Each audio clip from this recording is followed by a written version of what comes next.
this is bad. And I mean, at this point, we've come pretty far. I said, Kat, what is the problem? She said, this film needs a Jew. We have no Jew. In Russia, any film with heart, with meaning, with magic, at its heart, has a Jew. And we have no Jew. I said, okay, Kat, well, we can find one. This is New York, we can find one. She calls me the next day, she's like, I found our Jew, he's Jeff. And so Jeff became our director of photography. So, with all these challenges, we rented a space. The film was I had been part of Theater by the Blind, so I knew a lot of actors. So the film was essentially me and a friend of mine who was also an actor, George. And I was a student of Zen Buddhism / yoga, doing a meditation, and he plays kind of a supernatural, chatterbox mafioso, cigar-smoking demon in my head. And so it's a little artistic, a little intellectual. So we rented a yoga studio in Soho, and we shot over the course of a couple of days. And at one point it involved me climbing a ladder, naked, covered in talcum powder, and then climbing out on the fire escape 6 stories up. But that didn't make the final cut. But the talcum powder kind of balled up and didn't look too perfect, believe me. So we shot the film, and then we ran into another snag. As I said, they will keep coming up. Kat, not surprisingly, had a lot going on in her life outside of our film, with Sugar Daddy and other interests. And so, now that we had the film, it was shot, it was on a hard drive, we had to go through the arduous process of editing, and she said, I can't do it right now. I don't have time. Let's put it away for a year. Let's get back to this. Let's do something else. Let's go and try another project. And I remember sitting in Dr. Patel's office and him going over the side effects and the image of that gravestone that came to me at the time, which is what I thought when he said, loss of life. I remember thinking to myself, like, there's going to be a tombstone somewhere that says, you're a mediocre broker. Now, I've come a long way since then, but that still is driving me a little bit. And I said, Kat, do you really not want to do this right now? Because the one thing I don't have is time. I feel a sense of urgency. And she said, if you want to go and continue and finish it without me, you have my blessing. Last time I ever saw her, she handed me some cash in the back of her cab and gave me a kiss, and I drove away. And I had to go on alone. And these are the moments you face when you're pursuing your dream. But I had gained so much confidence from where we'd come to this point. I found an editor, also Jewish, by the way, and Russian, so we kind of covered all the bases. And we met for a couple of weeks. My assistant director friend Jim was crucial to this whole endeavor. And we sat down, we cobbled together the film, we brought in musicians, I hired artists to do the credits.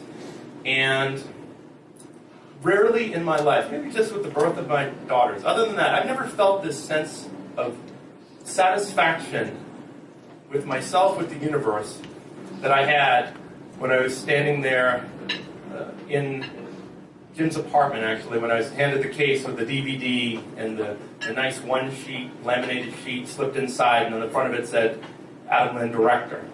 And I felt like I'm in the right place right now. And when you have that moment of continuity with the universe, you know it. And it is incredible. Now, I could end the story right there, but there is a dramatic coda that I told Michael about that I think if I left it out, he would kill me. So this very day, the first day, literally we were up all night, we had the film made, the DVD pressed, the laminated card inserted in the DVD case. My friend Jim and I went and we're having a late lunch in the West Village, literally right around the corner here on McDougal at the Olive Tree. And we're in there, we're alone. It's about 3:30 in the afternoon, it's a strange time.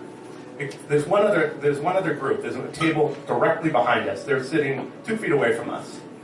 And I can hear the guy in the group talking. And he has a very distinctive voice. He's like, and I used to live in Tennessee, man, and then I did this, and then I did that. And my friend Jim leans forward and goes, it's a big shot.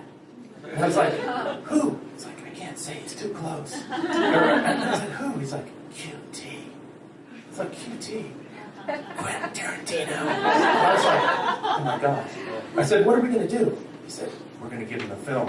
I said, really? And he ran. He ran out of the restaurant. He ran back to his apartment, grabbed the film. He came back, and I'm sitting there thinking, please leave, please leave, please leave. No mistake. It was like, Quentin Tarantino drank like 5 Pepsis in a row and was complimenting the waiter on how good the chicken shish kebab was. And he's never going to leave, please. And Jim comes back and he sticks the DVD under the table. He's like, you're giving it to him.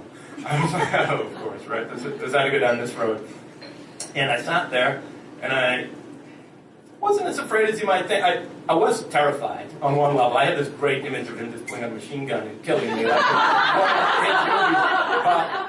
he wasn't as scary as Dr. Patel, I'll tell you that. You know, I thought, you know, I've lived through the tumor, I've got the film made, I'm going to try this. So I stood up, and it was very, I felt like I was walking through concrete. And I'm standing there with my film, and I said, Mr. Tarantino, I saw you on Letterman, and I thought, isn't this funny? And then here you are, and I made this film. And he was extremely gracious, and he took it from me. And then I said, which I still get made fun of to this day, like, I'll leave you alone, I know how it is. And we walked out of there, sorry. And we walked out of there, and I thought 3 years ago, I was sitting at my desk, a stockbroker with a brain tumor. Now, I just moved to New York, wrote and directed the film, and handed it to Quentin Tarantino. So, if there is a gravestone, or when there is a gravestone, it'll say writer, not pussy.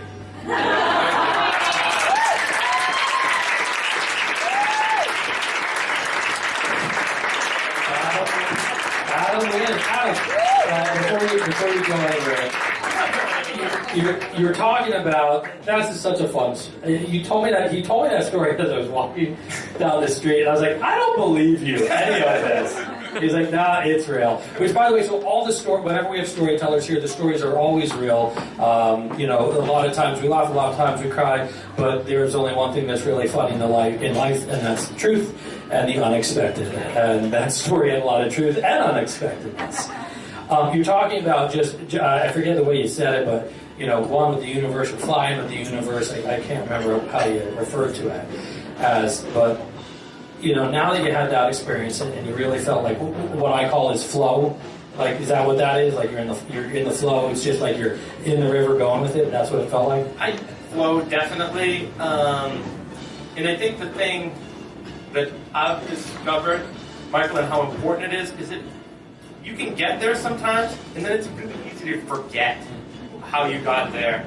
And it's really easy to let the ups and downs and the challenges knock you out of that. So like a lot of what Sarah was saying that I thought was so great about knowing that you're enough and not needing things to be perfect, you have to remind yourself constantly. I mean, even today, Michael, believe it or not, I was getting ready to come here, and I started to get stressed out. And it's because I wanted to be perfect for you.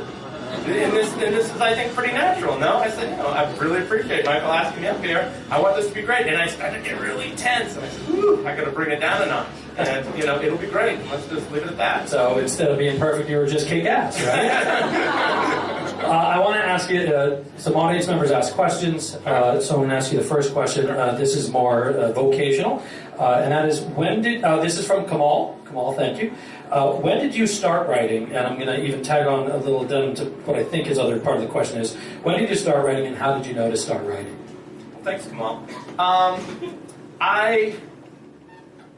I think I seriously started writing. We all write in school, and then we have a period after school where we don't need to do that so much. But I was always a reader, and those two things tend to go hand in hand.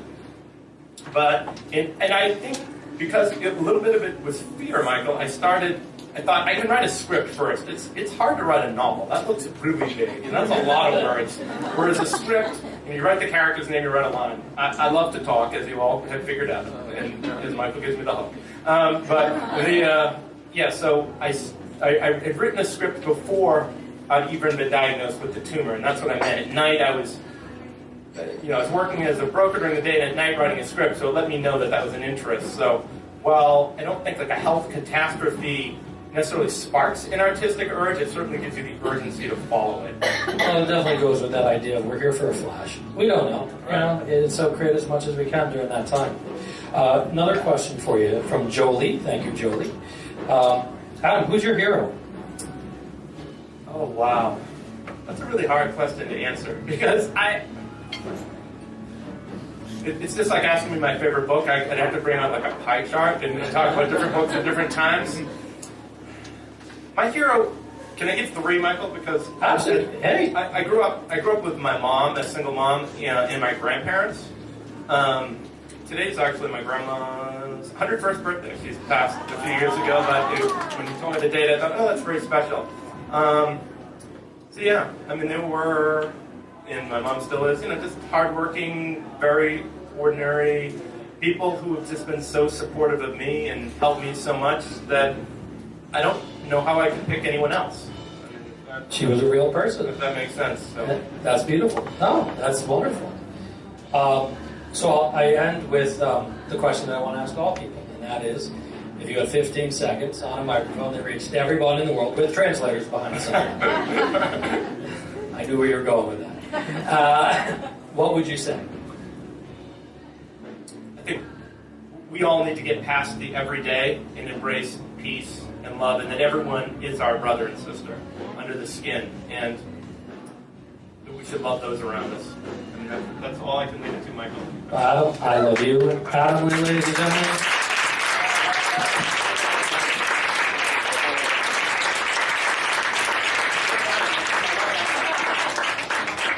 Thank you. Adam just said, I defy you.